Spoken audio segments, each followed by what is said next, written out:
नमस्कार दोस्तों, मैं अविनाश दास रेशनल कबीर यूट्यूब चैनल में आप सबका हार्दिक स्वागत करता हूं। साथियों, चैनल को सब्सक्राइब नहीं किए होंगे तो सब्सक्राइब जरूर करें और शेयर करके हर वीडियो को लोगों तक पहुंचाएं। इस चैनल का उद्देश्य किसी भी जाति, धर्म, संप्रदाय या व्यक्ति विशेष को आहत पहुंचाना नहीं है। इस चैनल का उद्देश्य है दोस्तों जागृति पैदा करना और जो है तर्कशीलता और वैज्ञानिक सोच को समाज में स्थापित करना। दोस्तों, रूढ़ियों के नाम से, परंपराओं के नाम से, धर्म के नाम से देश में बहुत सारी ऐसी कुरीतियां हैं जिनके कारण हमारा मन बंधा रहता है। उनमें कई ऐसी कुरीतियां हैं जिससे हमको विशेष नुकसान तो नहीं है, लेकिन अंधविश्वास में मन बंधा रहता है। दोस्तों, जब तक अंधविश्वास के अंधेरे में आप बंधे रहेंगे तब तक आप जो है न तो तर्कशील हो सकते, न विज्ञान में आपकी निष्ठा हो सकती है। और जब तक आप तर्कशील नहीं होंगे, विज्ञान में आपकी निष्ठा नहीं होगी, तब तक आपके जो मानसिक विकास है सही दिशा में संभव नहीं है। इसलिए दोस्तों, अंधविश्वास से निकलना हमारा सबसे पहला और अहम कर्तव्य होना चाहिए, ऐसा मैं मानता हूँ। और इस चैनल के जरिए जो है इसी तरह बातों को आप तक पहुँचाता रहता हूँ।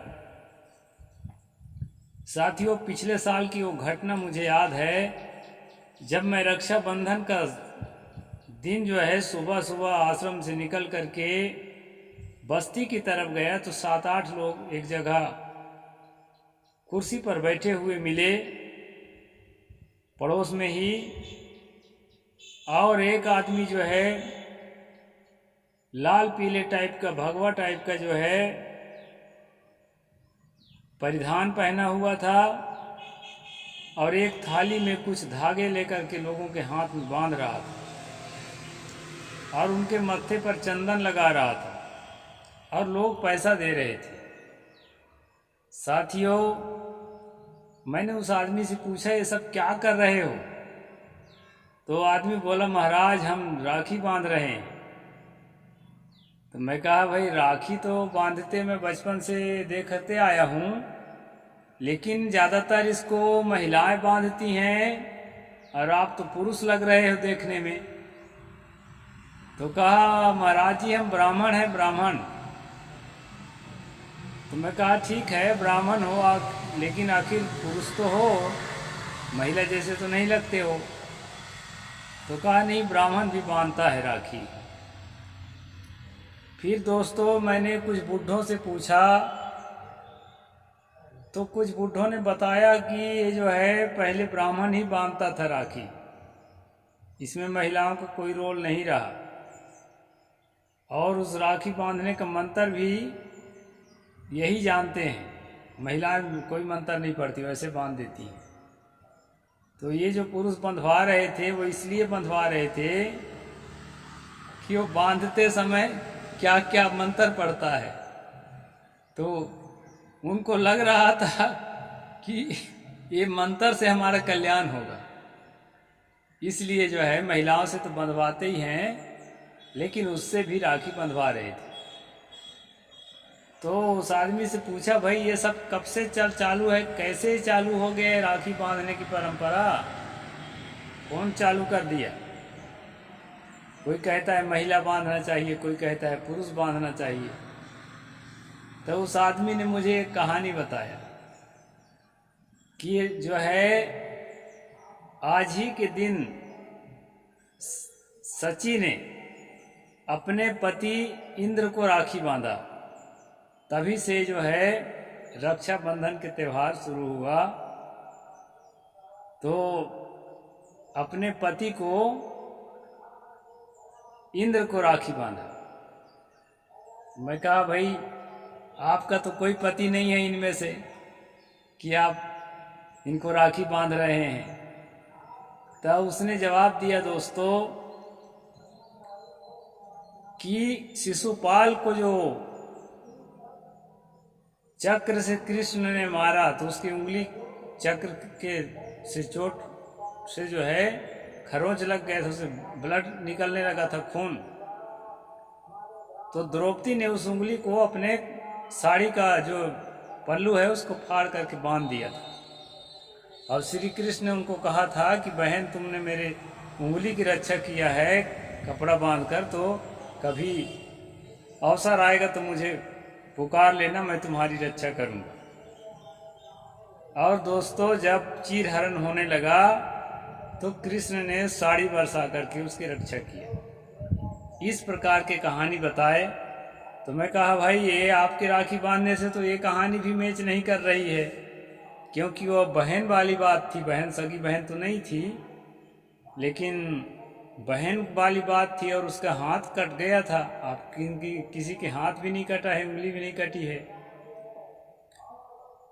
तो कहे महाराज, अब आपको क्या बताएं, इसी वैसे बिना बहाने तो कोई कुछ देता नहीं है, इसी बहाने थोड़ा ये सब कुछ दे देते हैं। भगत लोग भी हंस रहे थे, तो कुछ दे देते हैं, कुछ मिल जाता है। मैं कहा, आपको तो 12 महीना मिलता रहता है, तो महिलाओं का हक है, महिलाओं को लेने देना चाहिए, कम से कम साल में एक बार बेचारी उनको हक मिलता है। तो दोस्तों, इस तरह से जो कहानी है, मेरे बताने का तात्पर्य है कि इंद्र ने सची से राखी बंधाया अपने पति से, अपने पत्नी से, और अपने जो बहन लगती थी, बहन का मतलब है कि बुआ के, कहना चाहिए कि क्या रिश्ता होना चाहिए, हाँ, बुआ के बेटों का पत्नी है। तो आज के भाषा में तो भाभी लगना चाहिए, लेकिन उस समय के भाषा में दोस्तों, उस समय की नहीं, आज भी गुजरात महाराष्ट्र में ओबीसी जाति, जो पिछड़ा वर्ग के जातियां हैं, वो भाई बहन ही समधी समधन बनते हैं। यदि अपने बहन के पास कोई बेटी या बेटा, मेरे बेटी या बेटा से मैच करने वाला नहीं है, तभी दूसरा जगह खोजेंगे, नहीं तो दूसरे जगह नहीं खोजते हैं। तो ये परंपरा भारत में रही है कि भाई बहन जो है अपने बच्चों का विवाह करके समधी समधिन बनते रहे।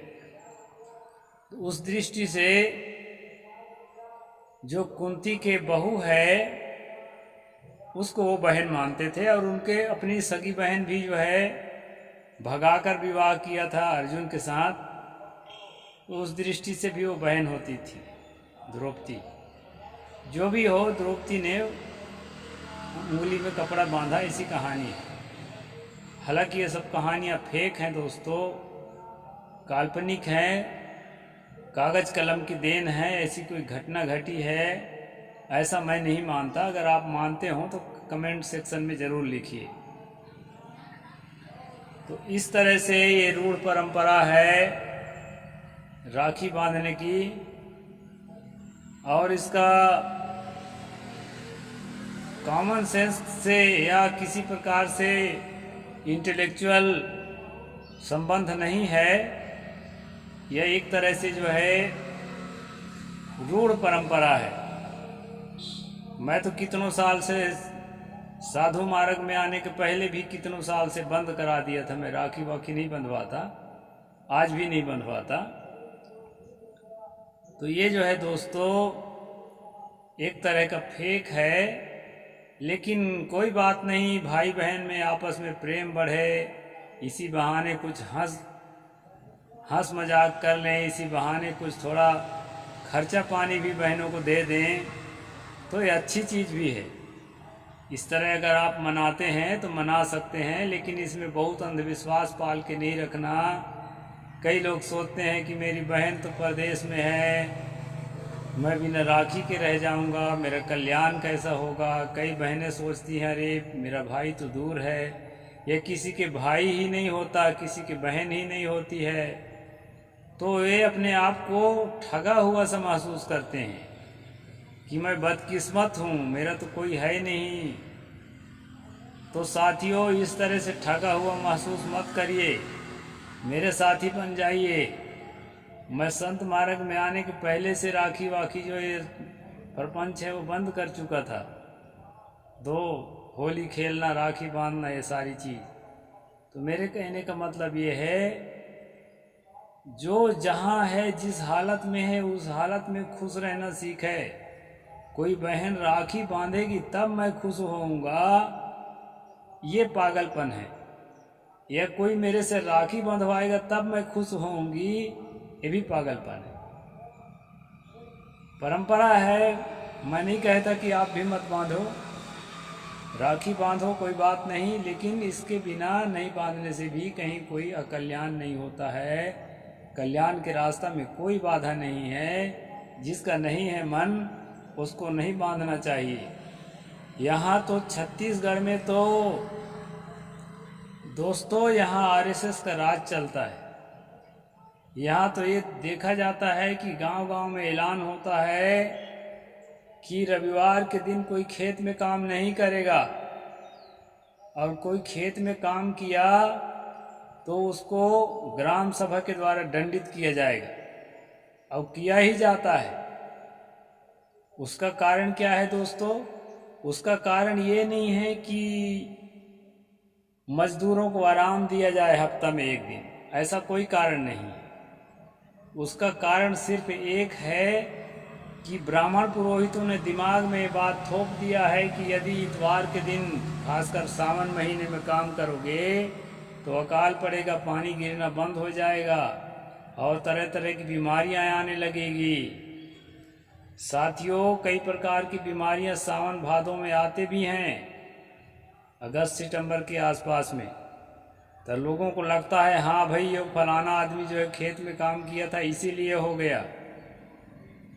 तो इस तरह से दोस्तों, किसी भी परंपरा को धार्मिक रूप देने के बाद, उसको रूढ़ परंपरा बनाने के बाद आदमी के दिमाग को उसमें बांध दिया जाता है, और वो जो है एक खुशियों का कारण, एक एंजॉयमेंट का कारण नहीं रह जाता, बल्कि जो है एक डर का कारण बन जाता है।